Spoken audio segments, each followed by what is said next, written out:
Hey, what's up, everybody? BDF44 coming at you with another video. So, we got another trade with the Portland Trailblazers involved. As you guys know, we've talked about this a lot. Portland's a repeat tax offender, so they must try to get out from under the penalty. They've been penalized. They couldn't even use their mid-level exception this past summer, so they must create space, and they've done a very, very, very solid job of doing that with this trade, it appears.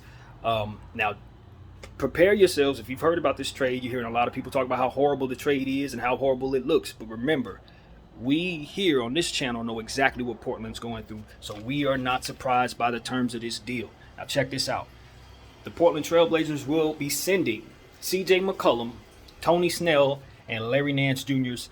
to the Pelicans for Josh Hart, Thomas Satoransky, Nikhil Alexander-Walker, Didi Lozada, 2 second-round picks, and a upcoming 2022 protected first-round pick. Now, the terms around those second-round picks, and what protection that upcoming pick has, that first-rounder has, I am not certain. But what I can tell you is, it appears through the trade tracker that they may have saved themselves $20 million in cap space in making this deal, and that is ultimately all they're trying to do. So, here's the deal. Didi Lozada is a player who's on a 4-year deal with like $1 million. Could stretch the floor, power up a small forward who I think over the time is going to well outplay that contract. I actually did a whole video on him back in the summertime because I was so confused at what the hell they were doing. But when I looked at the type of player his prospect is, and I realized, this is not that bad of a deal. And I'm kind of surprised the Pelicans gave up on it. But given what it is that they're getting back, CJ McCollum, a big-time player, you're definitely happy with their return. Nikhil Alexander-Walker is a player who's well above the level that he's been playing this season. He's a better player than he's been playing in New Orleans this year. We know what he's capable of doing. He is cousins of Shai Gilgeous-Alexander, and I think both of those players are excellent players going forward. So I think Portland low-key got a very good player out of that particular aspect of the situation. Thomas Satoransky is a serviceable guard who can play a little bit of both sides of the ball. And, of course, Laker fans, we know Josh Hart very well. I say Josh Hart's made out of steel. He's one of those people who look like they've been in the gym their whole lives, solid from top to bottom. Not overly talented, not a great shooter, but definitely a winner, somebody who's going to help your team. If he's going to ever get into a winning situation, he's definitely going to help that. And the draft consideration, I think, should make up, if the trade tracker told me anything, it should make up the extra $20 million worth of draft picks, or there may be some more terms to work out. But I think the deal is finalized at this point, and that's what's out.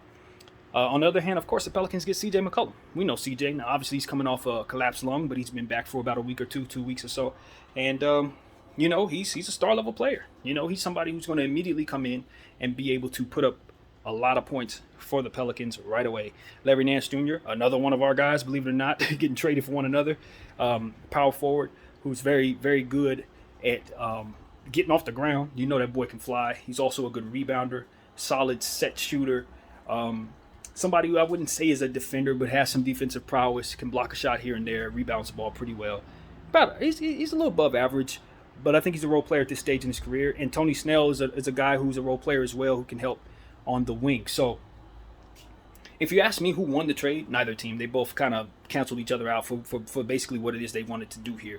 I think CJ McCollum is an excellent pickup, to say the least. So a lot of people are going to just automatically write that as the Pels get the win. And I think that's a solid assessment. But because we know what the Blazers are dealing with, because we know they're literally getting docked every summer, they needed to get out from under that tax situation. That cap space situation is more dire than anyone else in the league, and that's why it was so important that they just take whatever they could get to get cap space. So we understand that here. That's really the gist of it, man. I don't really have too much of an opinion about that. I think CJ McCollum is just one of those situations where he's just going to help that team out. He's going to make them that much better, and you've got to be concerned if you're the Lakers.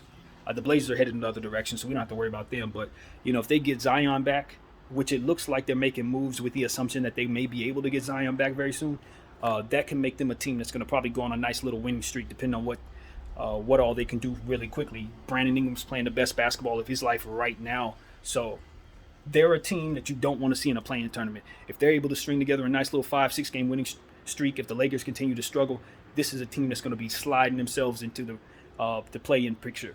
I look at a team like Utah, who's in some trouble right now, a team like Denver, who's holding on for dear life.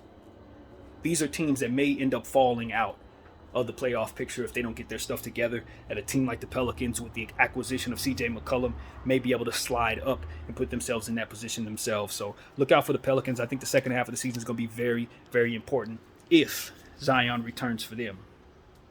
Portland, on the other hand, the conversation is this. Okay, we understand what you're doing. We understand why you're doing it. You're not doing anything in regards to trying to help this team win right now. I don't think Dame is going to ever play another game for the Portland Trail Blazers. I think there's a good chance they either sit him with the injury that he has going on for the rest of the season or trade him over the next several days. I think there's a very good chance that one of those two things is going to happen.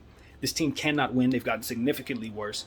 And the problem that they're running into in the immediate short term is that they really don't have a whole lot to help him compete. I mean, a lot of the players that they've picked up are playing the guard position. And the issue that they've had is that they are kind of logjam at the guard. A guy like Anthony Simons is playing so well. Now you're picking up Josh Hart, Thomas Satoransky, Nikhil Alexander-Walker. Those are all guards. And then you look at, they picked up Eric Bledsoe. So you just understand that their roster in the immediate short term is an absolute and utter mess.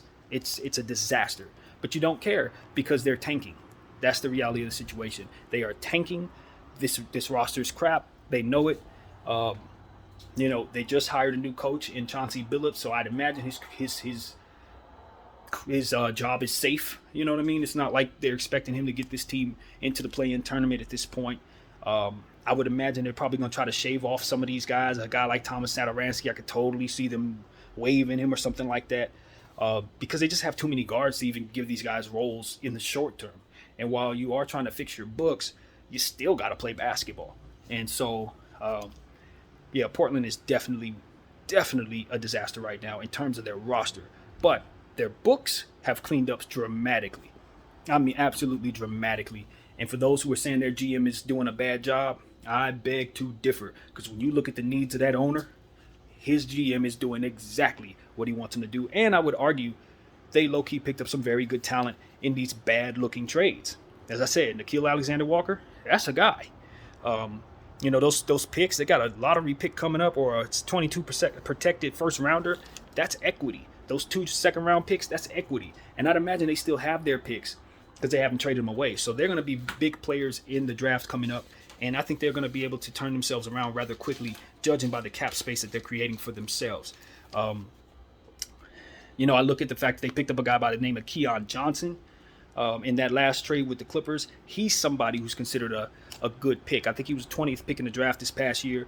A lot of people who are familiar with his game are really excited about his future. I remember a guy by the name of Tobias Harris that was traded in a deal similar to this when he left Detroit and ended up in Orlando. People were wondering what the heck was going on. It was him and, believe it or not, Chris Middleton. And people were like, oh, that's a terrible trade. Who are these nobodies? And you see what they've turned into, right? So keep that in mind. So I think the Blazers have done something similar. I think a Keon Johnson could be somebody. I think Nikhil Alexander-Walker is going to be somebody. I think Didi Lozada is going to be somebody. And then picks can be whatever they want it to be, including the second-round pick that they picked up in that trade given away to the Clippers. Norman Powell and, of course, Robert Covington. So the future is blindingly brighter than what it was 2 days ago for the Portland Trail Blazers. The problem is their immediate short term is a disaster. What Chauncey Billups and those guys are working with as a team, it's a nightmare. It looks like the New York Knicks back when they had like 100 guards and nothing else. When Isaiah Thomas ran the team about 10 years ago, it is that bad. However, you don't care. You literally don't care. The meat and potatoes is the cap space. Those guys that don't make a lot of money, the Didi Lozadas and those guys, the Keons, that's the meat and potatoes. And of course, the cap space, getting them out from under that tax docking situation, however the best to describe it. Basically, they couldn't even use their mid-level exception on a player because that had to go to the league in violation. So you have to put it into that. If you're the Blazers, you don't allow yourself to continue to bleed. They're not the Lakers. They're not the Knicks. I don't know what their book situation is, but they don't want to go under or find themselves bleeding out. You know what I mean? You just want to stop the bleeding and put yourself in a position to rebuild, and they have effectively started that process. They are not done. They got to get away from Dame Lillard, in my opinion. They got to get off from under that contract. And then they'll really be cooking with grease. I don't know how the heck they're going to do that, because the only teams that they're probably going to be willing to do deals with are teams that can help them further create cap space. But since they've created $20 million in cap space, maybe that's no longer the case. Maybe they would be willing to kind of make a deal that makes their team a bit better in the short term for Dame Lillard, or get themselves a star for Dame Lillard. That may be possible at this time. So, they've done good for themselves, man. Do not allow people who are not aware of their cap situation to sway your understanding of what this situation actually is. The Portland Trail Blazers have done a very good job at doing what it is that they need to do for their future. Today, who cares about today? They wasn't winning no championship, but they are putting themselves in a position to have a strong and healthy rebuild with a strong and healthy book situation, and that is literally all you care about if you're the Portland Trail Blazers. So, future's bright. Be patient. It's going to take many, many years. You know that. But every team goes through the rebuild, and if you have your cap space and you draft properly, you can find yourself being a real team in the future, and that's exactly what the Portland Trail Blazers are putting themselves in a position to be. So, that's what I have to say about that. Yeah, man, congratulations to CJ McCollum. He's finally in a different place. He's going to get a chance to start his career off in a different light, probably playing for a much better team than he's played for, with more wiggle room to do the things that he does well, in my opinion, especially since New Orleans has gotten rid of so many guards. That's more opportunities for CJ to shine. And I think that's a great thing. He and Brandon Ingram are going to be able to play off one another very well. I don't see a downside for what they're doing at all. They did take on a hell of a lot of cap space, but with Zion on the books, if I'm not mistaken, still on his rookie contract, it should balance itself out for the short term. So, yeah, I think they did good for themselves as well. That's what I gotta say, man. Where is Dame going? That's the question. That's the elephant in the room now. Where does Dame land? And right now, I don't have any idea. But I know one thing's for sure: it's time to leave Portland. 130%. He's got to get the heck out of there, and he has to get out of there right now. My name is BDL44. Thank y'all for watching. I'm out.